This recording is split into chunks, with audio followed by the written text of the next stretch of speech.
বছর দেড়েক আগে চিত্রনায়িকা মাহিয়া মাহি জানিয়েছিলেন স্বামী রাকিব সরকারের সঙ্গে তার বৈবাহিক সম্পর্কের ইতি ঘটেছে। বিচ্ছেদের পর থেকে তাদের একসঙ্গে দেখা যায়নি কোনো অনুষ্ঠানে বা প্রকাশ্যে। কিন্তু এবার সেই ছবিটাই পাল্টে গেল। সামাজিক যোগাযোগ মাধ্যমে হঠাৎ করেই নিজের ফেসবুকে রাকিব সরকার ও একমাত্র সন্তানের সঙ্গে দুটি ছবি পোস্ট করেছেন মাহি। ছবির ক্যাপশনে লিখেছেন মাশাআল্লাহ, সঙ্গে একটি ভালোবাসার ইমোজি।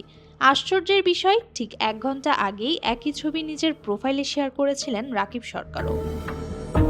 এই ঘটনাকে ঘিরে মুহূর্তেই সরগরম হয়ে উঠেছে নেট দুনিয়া। অনেকেই প্রশ্ন তুলছেন, তবে কি সম্পর্কের বরফ গলতে শুরু করেছে? নতুন করে কি জোড়া লাগছে তাদের সংসার? ভক্তদের প্রতিক্রিয়াও বেশ ইতিবাচক। কেউ লিখেছেন আলহামদুলিল্লাহ, আবার সব আগের মতো হয়ে যাক। আরেকজনের মন্তব্য, একসঙ্গে দেখে ভালো লাগলো। অধিকাংশ মন্তব্যেই তাদের পুনর্মিলনের প্রত্যাশা প্রকাশ পেয়েছে।